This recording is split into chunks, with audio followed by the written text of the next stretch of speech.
Hey everybody, I'm Adam Conover, and I'm here with Rand Miller, the CEO of Cyan and the co-creator of MYST and Riven, and of the new game Obduction, right? That's it. And here's what happened, just for background so everybody knows. There was this amazing Kickstarter a couple years ago for a game called Obduction. It was a new game by the creators of MYST in that style. I kickstarted it immediately because I'm a huge fan of those games. I was playing it. I was live streaming it on Twitch. The moments after my first live stream, I get a tweet from the PR person from Cyan saying, "Wow, we're happy you live streamed it. Do you want to interview the creator of the game?" And I was like, "Yeah, fuck yes, that's incredible." First, just for me as a game player, it's nice to have a TV show because now when I play video games, people just randomly say, "Do you want to interview the creator of the game?" The rich get richer. So that's what we're here. That's what we're here doing. It's such a thrill to talk to you because I've been a huge fan of your work since I was a little kid. Like honestly, Cyan's first game was Manhole, right? Yeah. That's way back. I Yeah. played Manhole when it was as a hypercard. Oh, get stack. out of here! You played that? I played that in Oh fifth my grade. Gosh, wow. My elementary school class had Mac Pluses set up. Oh my And I gosh. played, and I remember playing the Manhole and Cosmic Osmo, Yeah. which Oh, if you haven't played them, are like, imagine sort of a very simple black and white version of MYST with sort of no goal, right? You're Exactly. Yeah. There's a little bit of story in Osmo because it's like our evolution of our company. I mean, in some ways, we were just practicing on people, and we got hopefully better at it. Worked up to MYST. So it was that was like this sort of experimental Yeah, I mean, idea that got to really. MYST. Yeah. Yeah. I mean, if you look at it, it's almost weird. We got to experiment and still sell it to people. But anyway, yeah. Osmo is, I still think, one of my favorites. I mean, those games had such a huge impact on me, like that feeling of in the Manhole that I think went all the way to MYST, of like you're sort of exploring the space, clicking on little things and trying to, uncover the secrets of that world. That was the emotion that stuck with me, where I was obsessively just like, wait, if I do this, I can find and then a new hole opens up and you find a new area to go to. Yeah. And then in MYST and Riven, what really struck me was, MYST is much more of a formative game experience for me, where I never got that far in it. Like I never honestly got even to one of the ages, past the first island. Right. But the hint of story in it, right, where there's this man played by you. I've removed the remaining undamaged books from the library and placed them in their places of protection. And I don't know, just thought bring me the blue pages stuff, right? So those were almost like dreams I had as a child, right? But when I played Riven in probably like '99 or 2000, the thing that really meant a lot to me about those games that I feel like you guys pioneered was the way that you would discover the story and the history of the place by navigating it and looking at the different objects in the rooms, looking at the architecture, reading notes, and you'd start in this place of, I have no idea what's going on in this mysterious world. There's buttons that don't do anything. There's weird objects. And then by the end, you understand the whole history of the place and the story of it. And that sort of like unfolding was such a beautiful experience that when I saw that you guys were kickstarting a new game, and it was like specifically a spiritual successor to that style of game, I didn't even finish reading the Kickstarter. I backed it immediately. We had you hooked. Yeah. Okay. Absolutely. Thank you for backing that and. I backed it at, I didn't back it at a very good level, just the one where I got the game. That's all right. All of that helps me to not retire. So, So what was the impetus because I know Cyan has, in the years since Riven, sort of basically experimented with a lot of other different game formats, right? What was the impetus to go back to those two games and make a spiritual successor to those as opposed to any of your other work? I think it's technology more than anything. I mean, it just sits there and entices you. All we've ever done, I mean, you bring it up, the Manhole, all we've ever done is kind of make these worlds. A lot of times we didn't even consider them games. The Manhole was arguably not a game. It was more just of an this weird experience. place. An Osmo, there wasn't really puzzles or friction like a game has, something to impede your progress. It was just explore. So we kept evolving, and MYST then had this friction, and it became more of a game, but we just kept trying to make worlds, and real-time 3D and VR, all that stuff makes worlds even more potentially immersive. It makes you feel like you're there. I think we told people with MYST, sit down in a dark room in front of your monitor, which were this big at the time. You're like peering at it, like you're. Right. I played those games like you're like 6 inches away from a CRT TV, like face up, Yeah, such yeah, a- and put your speakers next to you and make Yeah. it feel like it. People said, "Oh, I felt like I was in that world," and Yeah. that's a cool feeling. Well, with bigger monitors and real-time 3D, where you're not just click snapping to other places, in VR in particular as well. You start to convince your head you're in these places, which is cool. That's enough to, get you to make something new, and that's what Abduction was about. Got it. But there was no other impetus to like get back to that sort of style of I'm thinking of sort of the game design itself, yeah.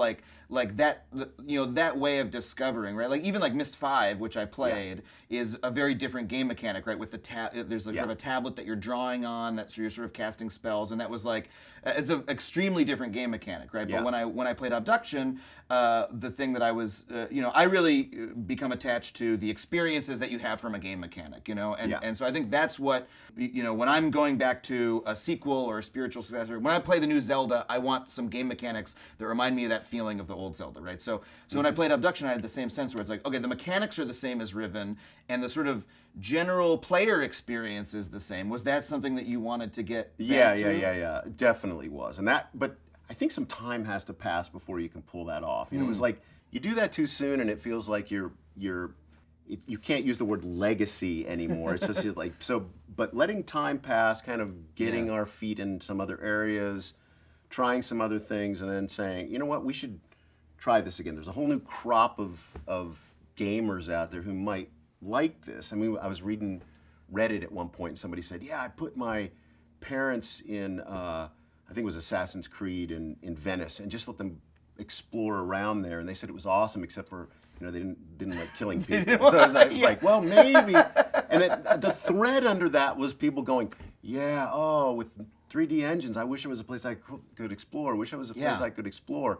So we, let the time pass. And the other part was, we want to make sure we did it right. I mean, it's easy to just jump in and do a Kickstarter, but we had some discussion amongst our little team of people about what it would even be, because it was important. It was going to be kind of that jump back to that MYST feeling. We want to make sure we did it right, and we thought at first it would be MYST related. Yeah. And I just couldn't get into that space. I went home for a weekend and just couldn't go there. So I'm really interested in that because I got into the MYST lore as a kid. I'm not a completist. I actually never played Uru because mostly I didn't have a PC at the time. Yeah. But I read the first MYST fiction book, the Book of Atris, when I was a kid, so I was always attached to that world, and I know that you guys have had like a big fan base.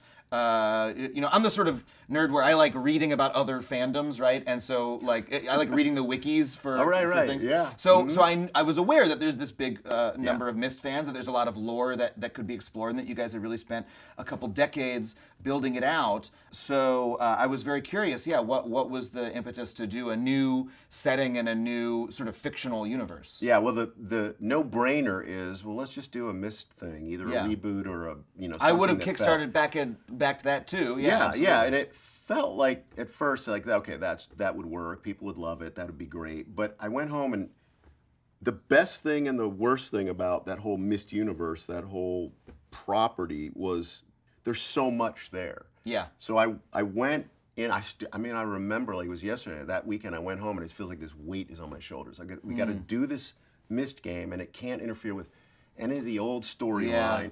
But we want it to feel like it's kind of that same kind of feeling. It's going to reach back, and it's not fitting. It's just not. Yeah. And when I finally came to the conclusion, let's just wipe the slate clean. Let's start with a blank sheet of paper. No, nothing.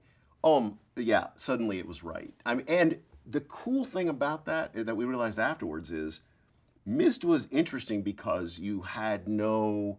One of the things was you had no knowledge of anything in that universe. You didn't know. You ended up on that dock, the very first dock on MYST, and you didn't know why you were there, who was there, what came before, what comes after. You just it's a moment in time. Yeah. And the sequels were good, but they weren't exactly that same kind of because you knew interesting moment. Well, if you're playing MYST 6, Yeah. and I go and Adria says like, oh hello friend, or I need whatever. your help because I can't really do anything myself. Yeah, because I just sit. I'm a little FMV guy, So yeah, Obduction has that. You would know that. You would already know the setting. You wouldn't go in as that blank slate. Whereas Obduction had a very similar beginning to. I mean, the beginning of MYST is incredible, where you have that little snippet of story, and then there's the book, and you were somewhere, but you found this book, and you're gonna press it, and then you're the. Yeah.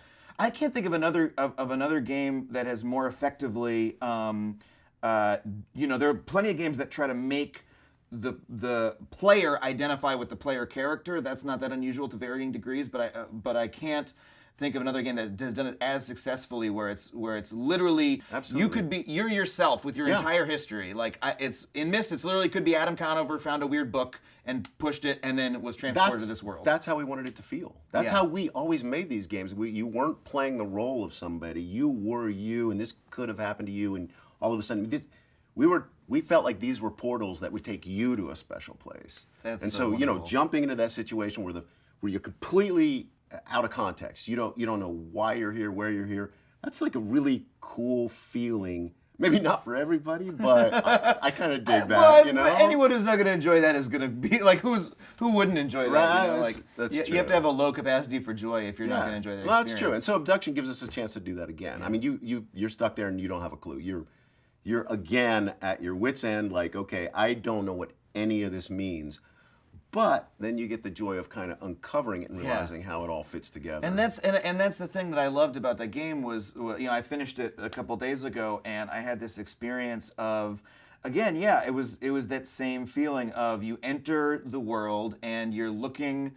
The first thing you do is canvas everything. What is this? What is that? Like, wait, this is strange. I don't understand why that would be there. This is a weird pattern. Yeah. But it's very sort of overwhelmingly novel. And then at the end, you understand everything. Like you can go here and say, I know why that object is there. I know what it does. Or when you're going around at first, there's all these locked doors. It's like you're shaking. The door shakes. You're like, I can't get in. And then like. At the end, it's all of those puzzle pieces have fallen into place, and it's so satisfying. I think what I like about it, and it fits with my show and what I do more generally, which is all about curiosity and learning and stuff like that. That's the experience of playing those games. Is it's one of like, what is that? I'm curious, and then at the end, you've actually learned something about a fictional world, but it feels so profound. No, it's true. It's like there's something innately interesting about that. Well, for most people. I mean, I'm curious too. Like I'm always wondering stuff. Even in the real world, but in all kinds of entertainment. I mean, we're discussing, current TV shows where we're hoping that it's tight and all the pieces fit together, that it's not just loose at the end. It's nice when it comes together and there's some kind of consistency and continuity in there that wraps it up and you go, whoa, somebody was on top of this. It's really cool. I was just talking to someone about the most disappointing thing in a serialized TV show that happens in some of them. I won't say which. No, I actually won't say which. I was gonna call a few out. I'm this close. I work in LA now, so I shouldn't do it. But is when there's a show that presents you with a lot of mysteries up front, and then you realize halfway through that they didn't know the answers when they wrote the mysteries because they're like, wait, no, if they had really known this, this wouldn't have happened, or they wouldn't have dropped that ball. Right. They were setting up mysteries without knowing the conclusions, and I find that so unsatisfying because then there was sort of no. Look, it's fiction, so there never is a real answer. The real answer is defined by the person making it. So if they don't have an idea for what the smoke monster is, I didn't even watch Lost, but if they don't have an answer, it's like, well, then there was then the mystery was false, which is so disappointing. Or if you build it in afterwards, it feels maybe contrived. Like at one point in Obduction, you get in early, and there's this weird tower in the background that has these like cables hanging, and you don't know what they are, but they're like hanging up, and they're just stopped. They just are stuck there. It almost looks like, to me, I was almost like, is that a graphics glitch? Exactly. Like, Right, but then you wander around more and realize, well, it's not they're stopped. I don't know what's going on there, but we could have just thrown that in because aesthetically, this is curious. Let's just do that. But that was there for a reason, and it was attached, and there's a whole story behind it. Yeah.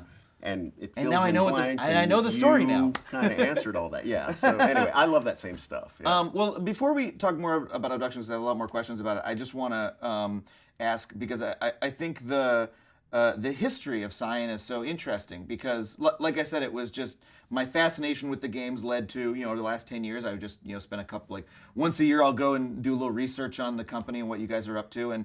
And I think the trajectory of the company is so unique in games, because you guys had with MYST the biggest game of all time. For 10 years, it held the record for the best-selling PC game of all time, right? That's we're the best-selling game of the last millennium. really. Yeah, they can never take that away from us. Oh yeah, and so yeah, because for that period of time, it'll It's always done. be. Cut it off. We got it. Okay, next. Like I think what finally sold more was The Sims, Yeah, right? Like yeah. that's what. I know. Like that's so Crazy. But so despite that, you stayed like a really small, like seriously indie studio. Like in that you made there was the follow-up Riven, which Riven to me felt like a blockbuster game, like I would say sort of AAA by the standards of the time. Super well realized. I assume it sold well. It was a big deal when it came out. Yeah. And then. But then you guys really moved to different, it felt like the projects that you were working on continued to be so personal and experimental, and I know the sort of fortunes of the company have risen and fallen. Why did you sort of take that trajectory? Because I'm sure it would have been so easy to be like, okay, we're gonna do MYST 345 and sell more and more millions of copies, and we're gonna go be part of EA or whatever, So that's so striking to me that the most successful game of all time would be made by an indie studio that stayed an indie studio. Yeah, which probably has something to do with stupidity. Hard to explain. No, I'm actually really satisfied, as crazy as that seems. After MYST and Riven, we kind of let other people do a few of the other games and kind of consulted on them, but we went on to do this massively online multiplayer, like our vision of what that would be, and it failed for That's reasons. Uru and Uru Live. Yeah, and we'd like to think that we were ahead of our time, and all those things. But whatever reason, it failed. But I'm still really proud of that, and we got to try a lot of really interesting stuff, and we did it as a really indie studio, and just stayed that way. It feels right, and we've had, growth, ebbs and flows, but the most satisfying times are when we're smaller. It's like a team of people, and I feel like I have my hands on what we're doing, and I know the people, and we all get a say. There's not some guy working on a screw head in the basement. Everybody's kind of gets to shape the project. And with Obduction in particular, we pulled off, I don't think people in the industry realize how small the team was that did Obduction. How many people is it? There was 6 artists and 4 programmers, and that's unheard of. I mean, and it was small. a VR version as well. I mean, And the game is gorgeous, and it looks great. Like, it doesn't look like it's not like you guys did it in pixel art or something like that. The quality of the art is as high as anything you'll see in any game. Yeah, and we got great reviews, and I'm just proud of that. There's a lot of people worked really hard, but I love the indie feel. And for a while, you couldn't be an indie company. You connected with a publisher, and they got 90%, and you kind of did your work and shipped it off to them. And then so many of the indie houses kind of either got absorbed, like you said, were bought by a big publisher or just died. But we managed to stay alive. I mean, I want to say, by the way, I think it's the right way to go, because you have control over your work, and then I mean, it's interesting that then I guess that cuts both ways, because if you do a big project like Uru, that really is your vision. And I mean, hey, let's say even if you say it failed, right? I'm not going to say that, because I know a lot of people love that game. But I mean, you're still like 4 for 5, But so that's a lot of risk, because I know that caused some financial problems for the company. But it's also so incredible that you kept making games in the same way, after MYST and Riven, which were, like you said, at first you're experimenting with the Manhole, and then MYST still feels like an experiment, but was just happened to be a massively successful one. But it just sort of seems like you guys sort of kept that same focus and kept making games in the same way. It's really admirable, I think. I think it's like life. You know, you're not gonna hit it out of the park every time. You're gonna be lucky if you get a hit at all. Yeah. So you just have to recover from the failures, or at least set it up so you can recover from the failures. Even Yeah. I mean, that's just, if you do that, you might have a chance to roll the dice again. Is Yeah. how it feels like. So Abduction was our chance to roll it again. And it's been a success. It seems yeah, like. it's it's great still rolling reviews. out, but So one of the the flip side of the coin of not having a publisher is not a lot of people get to know, because there's that whole marketing part of things. that, yeah. We put all the money into the game, and but once you get the reviews that we've gotten, yeah. it's a good chance to then take some of the money we've made and put it back into marketing and let more people know about I it. was so happy when the reviews were good for the game. I I was like, well, because I read them before I played it, but I had Kickstarter backed it because I was like, it was one of those things where I was like, if this is the pitch, I'm throwing my money at it, and hey, maybe it won't come out good. You never know, and that's how it should be when you're backing a Kickstarter. Is you're like, I want to see this in the world, so I'm going to contribute to it. But then when the reviews came out, and not only were they good, but it felt like the people who played it got what you guys were doing and got those mechanical resonances with the prior games. I was like, oh, it just made me feel so good. Oh, you don't know the feeling at the office, because this is huge for us. I mean, here we are, an older company. I've got gray hair. I've been in this a long time. Yeah. And it could have been done long ago, but this is a chance to say, no, this is a valid. People like this. It's a valid style. We can do this again. And it's a different team of people, but many of them I've worked with before. But we pulled it off, and those first reviews came in the day we were shipping the game. I mean, to Really? Kickstarter backers. We had no idea. It was like whether it was going to be good or bad. And I remember the first review comes in, and it's like 9 out of 10. Yeah. They loved it. I was like, that's all I need. I Yeah. just need one person to get it. Yeah. And then I'll know at least we've done a good job. And they kept coming in, fairly good. We were so ecstatic. Well, so let me ask, and it's almost feels like a sensitive question, but it's also, I feel like I know more about the financial history of the company because you guys are a little bit more public about it than most, maybe. Has it, or do you anticipate it to be the kind of financial success that'll allow you to keep going and make another game using the same model? Are you like, oh, we cracked the code, this is financial stability in game making, or is it, a little bit like, it's a little bit like, yeah, that's a good way to describe it. Yeah. But we're optimistic, because I just don't think a lot of people know yet. Yeah. We still meet people who are like, wait, the MYST guys did another game? How did I not hear about it? And it's because we haven't shouted from the rooftops, really. We're a small company, and we put our effort into it. So yeah, like I said, we've gotten enough sales that kind of keep us rolling, give us some time to breathe, port to other platforms. Yeah. VR is huge, and we were bestseller. The VR version was a bestseller on the Oculus store for a few weeks, even, which is crazy. And We're now up it's against coming to PS4, and it's going to be on PSVR, which I think is probably counts for some marketing by itself. That's just going for to be that. huge, because that's a huge installed base, and that'll help as well. And I have to say, I have not yet bought myself a VR headset because I'm intrigued by the technology, and I love being on the bleeding edge of, the thing that attracts me to about it the most is that it's like this sort of new medium, that the way people will design games for it will probably change, and there's going to be a lot of cool experimental stuff. But at the same time, it feels like there's a almost total lack of actual games, right? That's where everyone's even PSVR. I played the Batman thing, which is very much like, it's a game. I'm like, this is like a cool demo, That's how I felt. And so when I was looking around the Oculus store, I was like, oh yeah, this is like one of the only things that's a game. This is a game that you can play fully on VR. Which has to help. No, that's true. We get that comment a lot. We felt the same way. I think I think we timed it well, probably just by sheer luck, but it's a hybrid game, so it plays on a flat screen or on VR. I don't think you could fund the size game that Abduction is just for VR. Really? There's just not enough installed base to cover it. Right. So because we did it for both, we could make it a much larger experience than what you could do if you were just doing VR at this stage. But that said, I think that's changing really quickly, and for future projects, I think we're all in on VR. That's what I've heard. So that you really feel that's the technology you want to explore. Yeah. Well, if nothing else, it's motivating. I mean, it gets my my blood running. It gets everybody excited, Yeah, I mean, when you get in there and use the hand controls and you're looking around, I mean, something in you triggers like, oh, this is kind of magical, cool thing.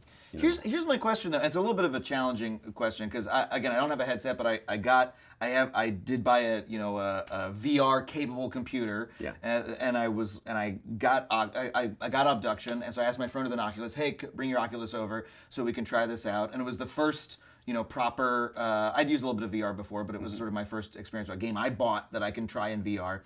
And I tried it that way, and it's gorgeous. It's incredible. Like I really felt transported to the place, and you're like, the experience of looking around and sort of moving through the different areas is, like that sort of opening entrance of Hunrath where there's the big cliffs above you, and you're like, what the fuck? They're like, you actually feel like you're at the bottom of this huge chasm. Yeah, you don't get that on the flat screen. When you actually look up, you get a sense of like how Yeah. high up the cliff walls are. It's a cool thing. But what I find so interesting about VR, and it's part of, I'm still trying to figure out how I feel about the format, was I had that experience, and I had the experience of like looking, like seriously, just the picnic table in the first area. I was like, look at this fucking picnic table.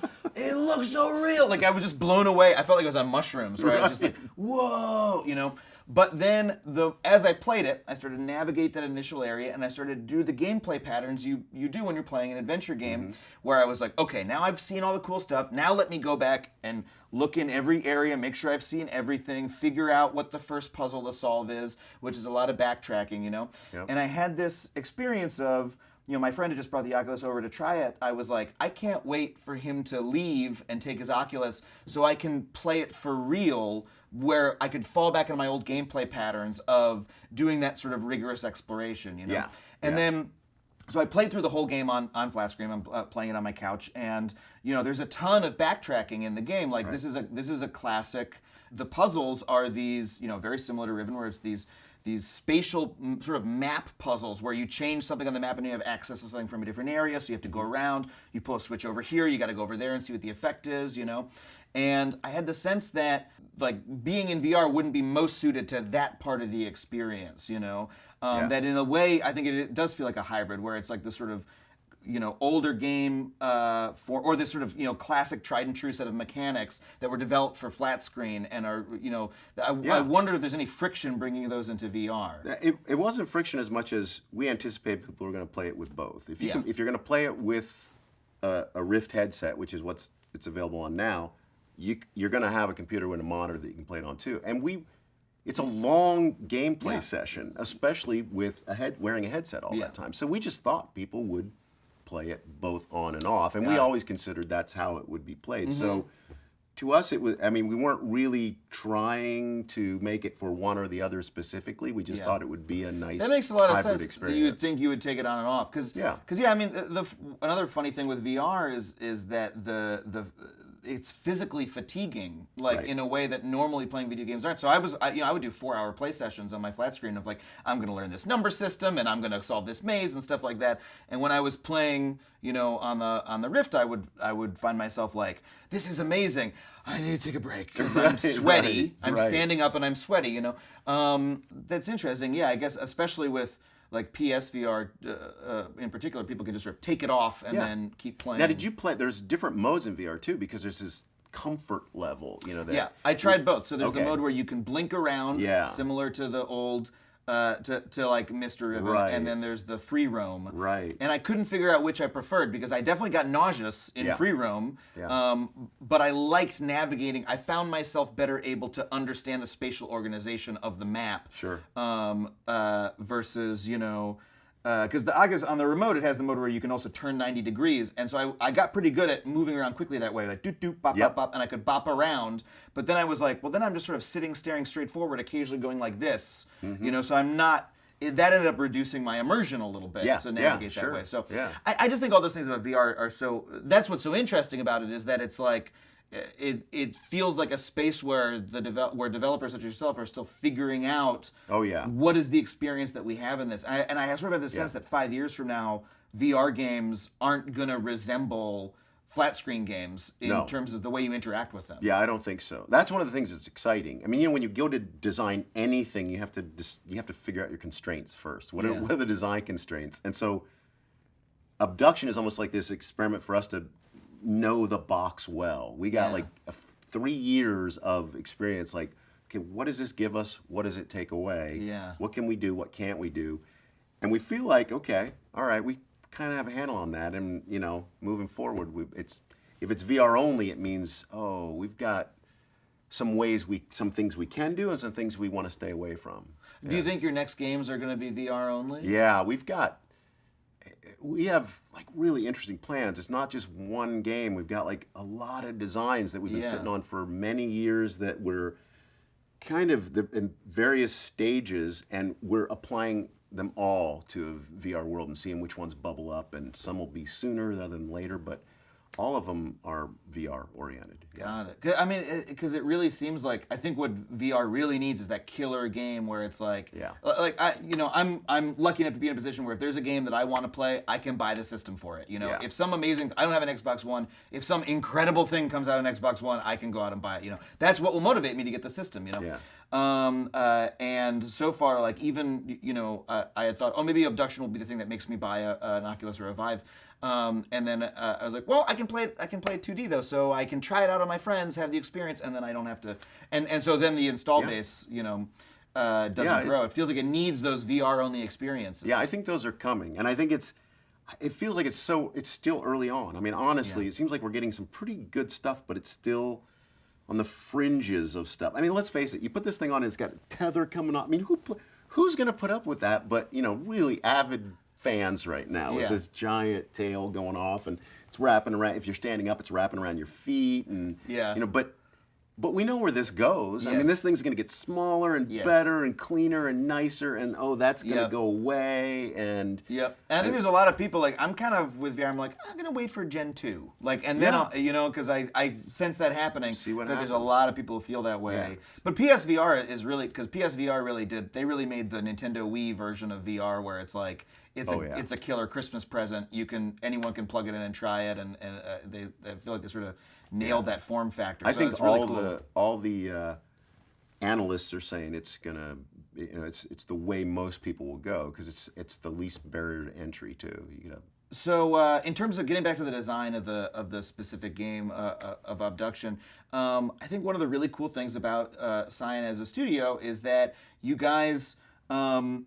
Not only have been like an indie studio making opinionated games, but they're in like a very specific style and have a very specific set of mechanics and like that. That's why, I got excited because I was like, Cyan the studio is making a new game, and they make games in a way that nobody else does, in a way that I really appreciate. And when other people make games in those ways, it's always seen as just a nod to you guys, like The Witness or MYST has had plenty of like MYST clones or things that are reminiscent of that.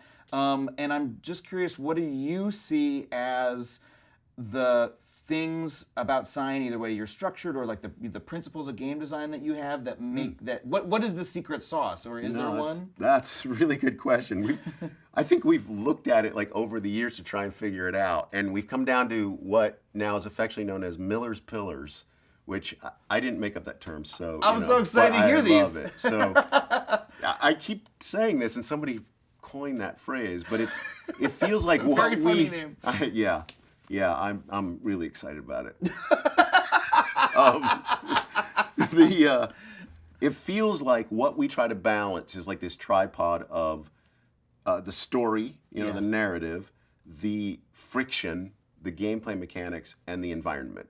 It feels like the entire development process, as we're like in the heat of this battle, whether it's the beginning when we're working with sheets of paper or whether we're building it in the 3D models, we're always trying to balance those three things, and they iterate on each other. If the puzzle doesn't feel like it should fit in the environment, then it's not going to work. If the story doesn't support the puzzle, it's not going to work. Like all those things have to support and balance each other equally, and that's kind of been our philosophy. Yeah, and it's just so striking that that's what I love about the games is that it feels like every puzzle is there for a good reason. That it was, and sometimes it gets a little bit like, why did they build a gate in particularly this way? But in the game, you're like, yeah, this character did. You're using a machine that they built for their own purposes that has a history. And even by looking at the puzzle, you understand more about the fictional world. the game mechanics and the puzzles and the lore are like all up in each other. They're the same thing. Where so many other video game environments feel like, okay, you had one artist make a really awesome town, and then you had a game designer make a game mechanic and something to do in the town, but the things never interact. It's just a pretty backdrop for a monster to fight or a puzzle to solve.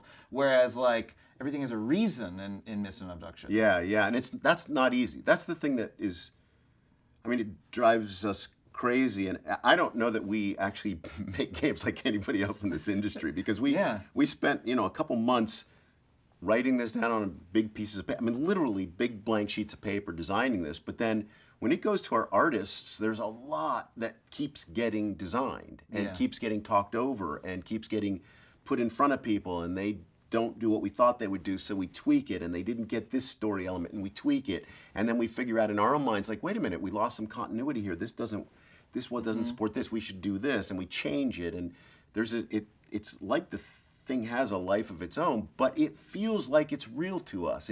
We treat this like it's a real place. Like, no, that shouldn't be there because that wouldn't be there, and it all. Yeah. We try to integrate it all. Even Richard Watson, who's kind of the game designer I've worked with for 15 years, he even goes to the extent of going back and examining everything in the initial state of the game and saying, well, how did this get set this way? Could it have been set this way? Could this gate have been closed, and then the guy who closed it got into where he was, and could this door be locked from this side and this one from this side? And he just takes pleasure in that kind of thing, which is handy. Yeah. But that's the kind of stuff that we like. It feels like a real place. Yeah, I mean, I actually really like that in Abduction, even the initial puzzles are, they say, like, this area is battened down. Like, they've set everything up. They've sort of locked all the doors on purpose, in order to protect themselves, and you're trying to,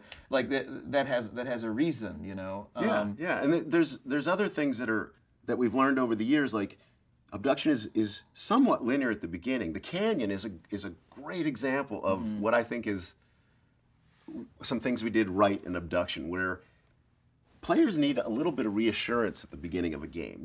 Especially in our games where it's all wide open and you don't have a clue why you're there. But we lead you almost in a canyon. There's only one way to go. And so you feel like, okay, I'm getting my Abduction legs on. I'll walk out the canyon. And it starts to widen out. And as it does, your options start to widen out. And just at the time that you think, I'm not sure which way I want to go, there's a little message device that says, welcome, this is a happy place, you should follow the trail to Farley's house. And you as a player at least have in your back pocket, that's what I'm supposed to do. I can do whatever I want. Yeah. But at least I have a small goal now. And as the world opens up, we try to give you goals, but then there's less and less of those, and at some point you're on your own, and you've got the whole world to figure out. Yeah. Now let me ask you this: I'm really struck by the distinction between when you're playing the game, you have that first impression of these things, right? So like you get that, you see that weird messenger. That's one of the first things that happens in the game, with the weird guy going like, "Hello, welcome to Hunrath," and he's talking strange as this weird image, Right. Or you see the house in the middle of this. You see a suburban clapboard house, sort of. I don't know what clapboard is, but in the middle of like an Arizona desert on an alien planet, right? And you're like, what the fuck is that? And you have this shock of unreality, and it just looks weird and cool, right?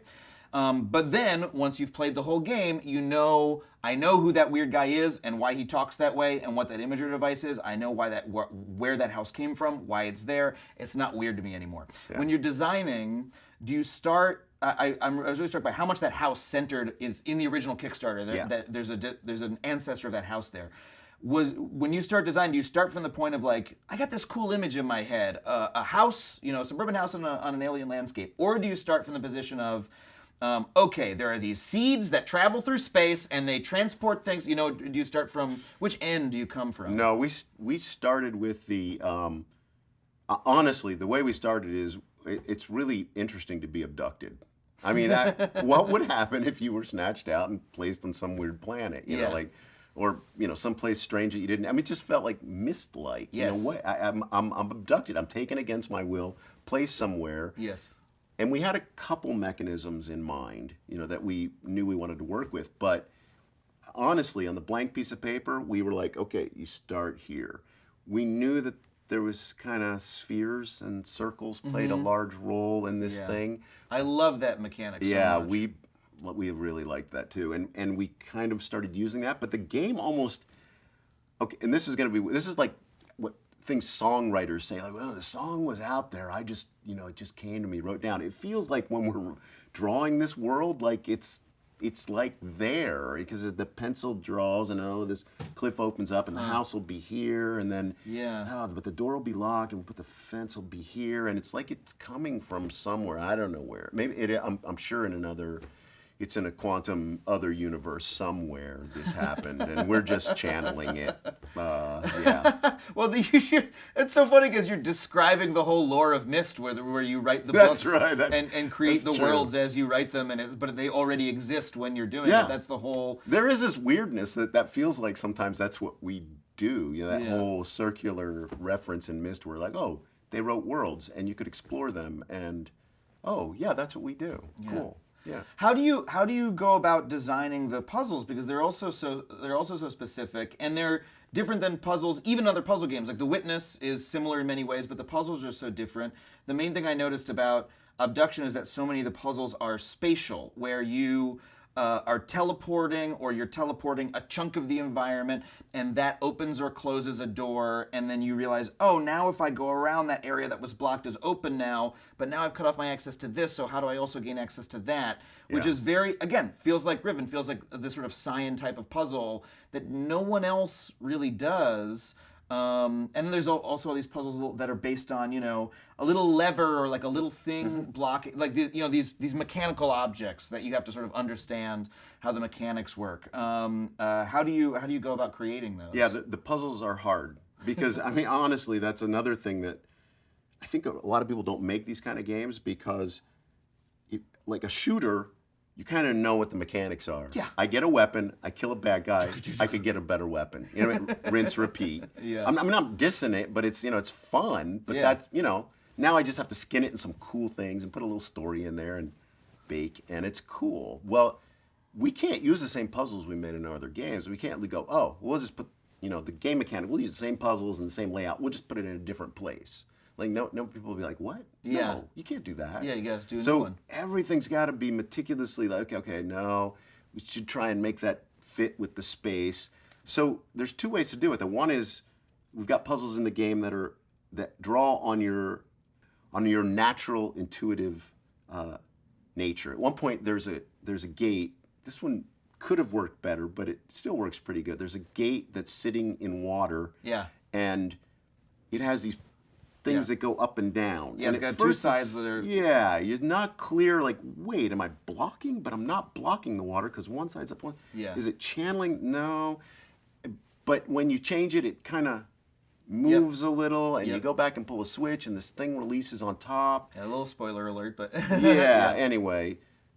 That one is meant to draw on your real world experience. Like you think, okay, let me put this together and what I know about physics and if this and the water and hopefully figure it out without knowing a game system. You're not. Yes. We're not really using another puzzle language. We're using everyday life. You have that one in your grasp if you think about it. But then there's other puzzles in the game that make you learn a system. It's like The Witness, where I mean that kind of thing, where there's a couple that really make you think about the system. The one with the alien panels. Yeah, there's an alien numbering system to learn, and then you have to learn how that aliens use that numbering system to influence the environment. So not only are you learning the language, but you're learning the thought process and the way it interacts with stuff. And that was honestly one of my favorite parts of the game. I love having that. Oh, I mastered a fictional. That's what I love about The Witness too. Is that you you are learning by doing that. Right. It feels like you're taken out of your natural. This isn't something you'd find in everyday life, and now you're learning that language to use. And the same thing with the spheres. Yeah. And those were interesting because there's this great aspect to those. There's some spoiler alerts in here. Let's spoil it. There are these spheres, and you're teleported to another world, but it takes a chunk of the environment with you. So it's like teleporting this whole anything that's there is over there, and so you end up changing the environment of the worlds by swapping. Right. Which when I got that, when I figured out what was going on, I was like, oh, this is so brilliant. Yeah, that's like, oh, yes. it felt so good. But that's the reaction you just love for people to have is when, because it happens at the beginning of the game. I mean, it's like from the very beginning that happens. But what you don't realize is we're so centric on where we're at that we realize that came with me, but what went there? You know, you don't realize that. Yeah, they swap. I didn't even realize Yeah. when you're first abducted. I assume we'll call it you're abducted. Yeah. It took a chunk of the forest to the desert world. Right. And the very first thing that happens in the game, but I didn't notice that happened. It wasn't until I experienced the spheres and went back to that entry level where I was like, oh, there's the picnic table and the lamp again. Right. It came with me. I didn't notice that. Yeah, and it's not real clear, and it's kind of cool if you realize that at the beginning, because you go, oh yeah, I'm in a circular sphere, but you never think of what's back in the forest where you came from. Yeah. What happened? I just came here, and then you walk through and you find actually the white house, the house with the white picket fence. You know, you go to that, and it's in a big circular chunk too, and you're like, okay, that maybe came here, and you start finding those things. But it's not until later on in the game that you start to realize, well, wait a minute, if I came here, what went there?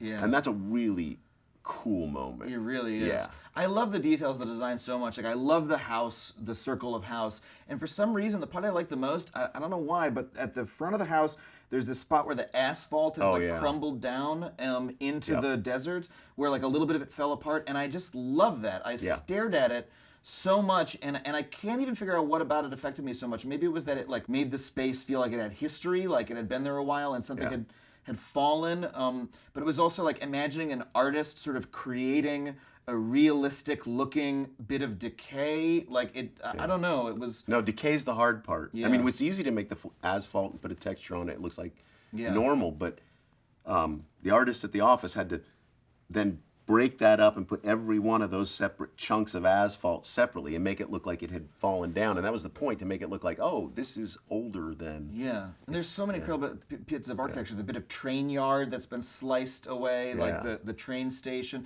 It's one of the same artists who worked on The Witness also worked on Abduction, right? Yeah, our art director worked on The Witness as well. And I noticed there's some similarities, because The Witness also, the architecture in The Witness is incredible, where it's this collision, there'll be like collisions of different architecture styles. But I guess the difference is in The Witness, they're sort of like done in an abstract way, whereas in Abduction, it's for a story reason that this was sliced there. Right, and Eric, our art director, and I'll say this again, I mean, it's not like we did a design, Richard and I did a design and just gave it, here, make this, people. Eric and other artists and programmers, I mean, they all had a voice in kind of shaping this thing, but Eric, he was obviously had a lot of say and suggestions and how this would play out, and even with puzzles and so a small team of talented people put together a lot of cool stuff there. But yeah, the decay, to get back to that, that is so hard. We made the world is done really nicely first, and it looks hideous because it's like, well, it's nice, it looks too clean, it looks too pristine. We need to trash this up a bit, and that's like takes so much time. Yeah, that took probably kind of go in and rust things up and tarnish things and decay things and trash things, and really, it adds a lot of. That's the thing is that there's so few. The number of interactable elements in the game is so small, right? That it's like, it's sort of every space has like one lever you can push or one button, But then the experience of exploring it, the environment is so incredibly rich that you never feel that way. You feel like, it's often like, I don't know, I think about when I played like BioShock Infinite, I was like, this environment is so cool. Why do you have to shoot things? It felt like felt like the people who made that game just wanted to make like a MYST type game where they wanted to create a cool world. Right. And that's what you guys do, is it's like the entire focus is on, we're going to make an incredible environment. So the puzzles are environmental, the stories are environmental. Okay, I have a couple questions that these are questions that I'm going to kill myself if I don't ask, and we're running out of time, so I want to make sure I get to them. So we'll do a couple quick questions. At the very beginning of the game, you find a brass lantern, and there's also a white house. Those are two of the very first things. to me, that's a clear Zork reference. Is that the case? Yeah. Why it's a Zork reference? This is a little harkening back. I loved Zork. It was one of the. Somebody asked me what games were like the most instrumental to me, and Zork is on the list, high on the list, because it's odd. It's really weird to I'm think a of huge this. text adventure fan. Too, Oh yeah, so, but that was the first time I felt like I was in another world. It's Got it. just text, but I'm thinking about it outside of playing the game for the first time. That was the experience I had. Like, I'm contemplating this place as if it was another place. Well, what if I do this? What if I change this? And that's one of those moments. So yeah, I'm really fond of.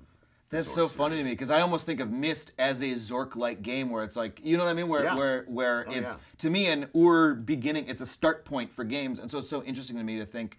I think of Zork as a different lineage, so it's so interesting to me. No, that was all inspiration for what MYST was. I mean, MYST was inspired by, everything's inspired by a lot of things, but Zork is definitely on the short list for MYST. Got it. Okay, so I want to ask you about something that I was I don't want to call it a plot hole, but it's a thing where I'm like, wait a second. Plot hole? About Wait a minute.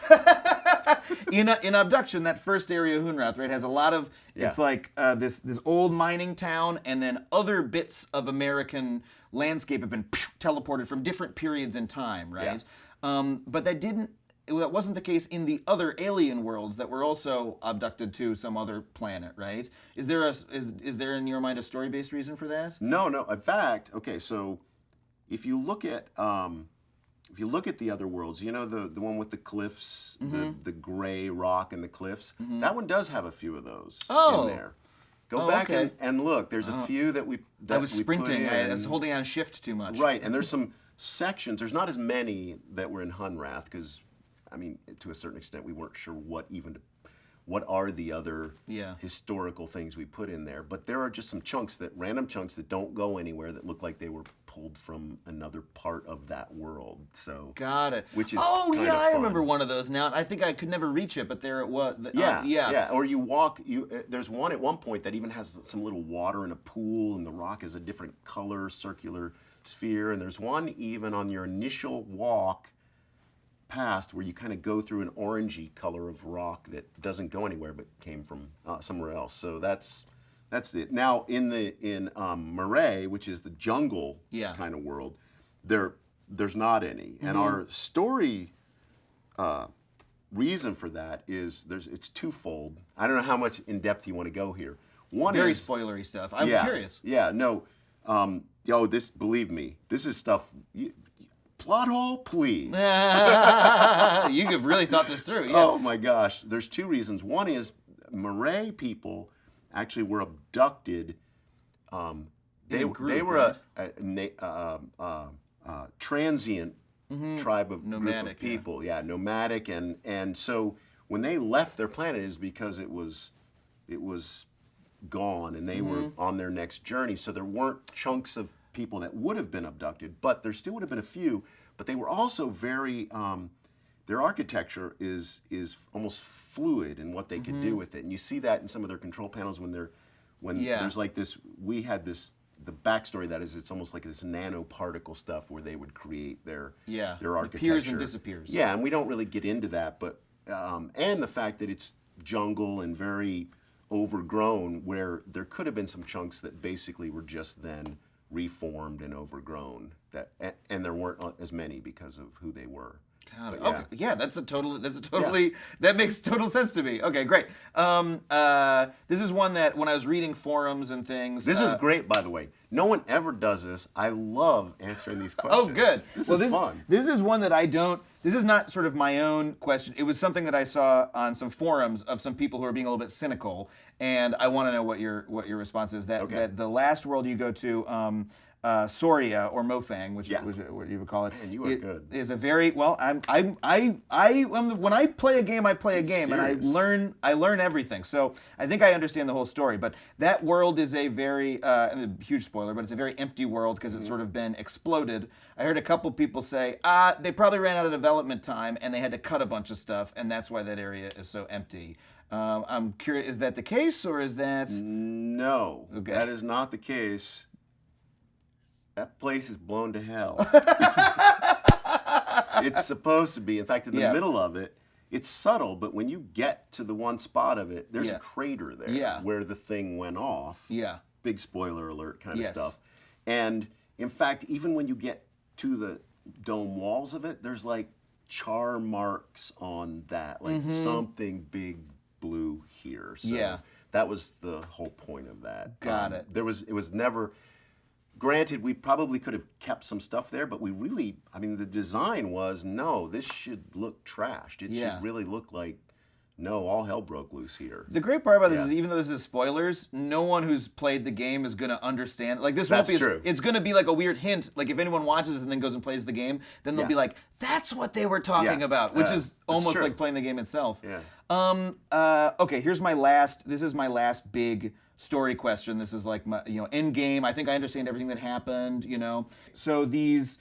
Seeds transport people sort of at the moment that they're in danger, like they're maybe about to die, and they get abducted, right? Yep. There seems to be the implication that when the original world of Hunrath, like the original big swap that Yeah. happened, was because the planet itself was something bad was going to happen on Earth specifically, like that chunk of Earth was saved from apocalypse by the trees. Is that idea on track? Close. You're close. It's basically micro and macro scales of what happens. So the idea behind all of this is, and everybody's saying this now. I mean, but we're vulnerable because we abhor to a certain extent, or aren't able to be scattered any further than Earth. That's it. This is as far as we're scattered, and everybody wants to scatter us to Mars and the Moon and all this stuff to save us. But Because humans are stuck on Earth, and if anything bad happens on Earth, we're stuck here. We know that in nature, scattering is useful and beneficial and enhances us and does Yeah. wonderful things to us. But Yeah. but us as an individual, I don't really want to be scattered against Yeah. my will. Yeah. In spite of the fact that it feels like, it could really be a benefit. Well, we're kind of dealing with that. So the idea was that, what if there was this natural process, and we leave that kind of vague, what that is, how that works, and how it's Yeah. set up. But it's something that feels natural that does that the same way seeds are scattered on Earth all the time through a natural process. What if there was something that scattered people across the universe in Yeah, order to protect them, see if they could survive? And there were huge chunks at first that were brought. Yeah, the I mean, mining a kind of there's a whole theory behind the trees, and a mother tree and the seeds, and they Yes. go grow, that I probably don't have time for. But anyway, the big mining stuff in Arizona was part of that initial colony thing that was brought in right as they were experiencing some kind of disaster close by. But that became like the home then for small pockets to be brought into. Yeah, and there's all kinds of story beyond that and where it goes and what it does. But yeah, you were basically pretty close. That's so beautiful. That's like the transporting is there to so it's literally that the trees are sort of scattering humanity in order to increase its evolutionary chances of survival. in a Right, way. right. And in It's a weird amazing. way, we even like the fact that you're scattered not with just your own species. You're scattered with, you're going to meet other species. And by the way, if you mess it up or kill yourself or destroy the trees or whatever, well, you probably won't move forward, because this is survival of the people who can kind of get along. Yeah. And there's some interesting stuff there that we've played with. Yeah. Do you have an idea of what the disaster in the bad ending of the game, with what that disaster, you sort of arrive back on Earth and there's a disaster happening, what that is, or do you not want to say? Or In some ways it's generic. I Yeah. don't know that we ever specify. It's at some point in the future that was also unspecified. But yeah, it's what we all, without getting too serious, it's like we're susceptible to this stuff here. it's like climate change, nuclear war happened. Yeah. Earth is. Pick your disaster, and if we're transported. all here, there's not much left. So yeah, and there's always that cool element of you can't go home. We all hear that, but it's kind of Yeah. true. It's not always the best to go home. The ending was so beautiful. I adored the game. I hope everyone who watches it plays it. And on PS4 coming out soon, I think, right? Yeah, it should be next year, early next year. Thank you so much for talking to me. This was such a thrill and a pleasure and an honor. And also, the best thing is to get to play a game and love it, and then get to ask the creator all your questions about it. Oh man, it's thank such you, a Adam. privilege. So No, this is my pleasure. Awesome. We got into things that I don't get to talk about, so this was really that's awesome. great. I'm so happy for that. Well, thank you so much, man. Thank you. Yeah. Awesome. Thanks, guys.